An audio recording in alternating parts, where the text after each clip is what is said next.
Mengapa Nasdem bertahan di kabinet padahal tak dianggap?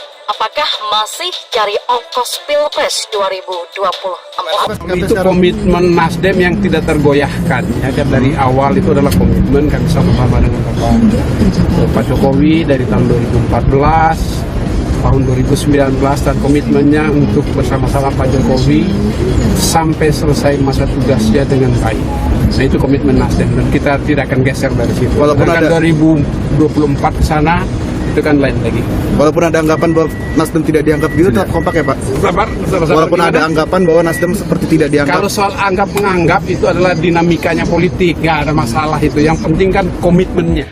Ya, Presiden Jokowi beberapa hari yang lalu mengumpulkan ketua umum 6 parpol pendukung pemerintah di Istana Negara. Namun Partai Nasdem walaupun ada 3 kadernya jadi menteri tak diundang.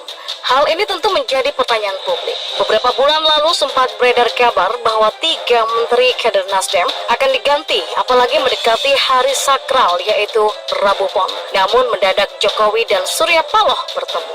Pertemuan itu diduga ada kaitannya dengan isu reshuffle. Faktanya hari sakral Rabu Pon terlewat aman, tidak ada menteri Nasdem yang didepak bahkan sampai sekarang. Perlu diketahui juga jika Partai Nasdem memutuskan untuk mendukung Anies Baswedan Capres Pilpres 2024. Sedangkan Anies sering diidentikan sebagai lawan politik atau antitesa dari Jokowi, apalagi PDIP. Lalu kenapa Nasdem masih bertahan di kabinet padahal sudah mendukung Capres lainnya? Cukup rumit memang karena perbandingannya Prabowo pun didukung PKB dan Gerindra maju Capres. Jadi uniknya hal ini tidak dipermasalahkan publik dan insan politik. Mungkin karena Prabowo masih orangnya Jokowi.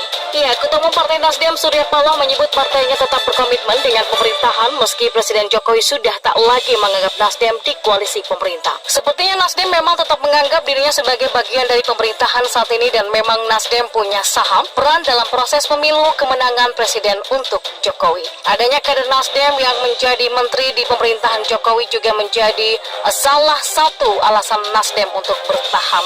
Ada 3 menteri dari Nasdem yakni Mentan atau Menteri Pertanian Syahrul Yassin Limpo, Menteri Komunikasi dan Informatika Johnny Gerard Plate, dan Menteri Lingkungan Hidup dan Kehutanan atau KLHK Siti Nurbaya. Nasdem mempunyai kepentingan politik di setiap menterinya. Contoh Menteri Pertanian, kalau kinerjanya bagus dan jumlah petani kita banyak, ya kemudian para petani tahu bahwa menterinya itu dari Partai Nasdem. Maka diharapkan bahwa pemilih akan memilih Partai Nasdem karena senang dan puas dengan kinerja Menteri Pertanian. Lalu apa Menteri Informatika yang beberapa waktu lalu mengeluarkan kebijakan besar memindahkan siaran TV analog ke digital? Kebijakan ini pun juga cukup sukses. Masyarakat luar sudah banyak menggunakan set-top box dan hasilnya juga memuaskan. Maka dengan segala pro dan kontranya, kebijakan ini bisa dibilang cukup berhasil. Apalagi waktu mematikan nasional TV analog pun terus diundur. Nasdem tidak punya kewajiban untuk keluar dari kabinet.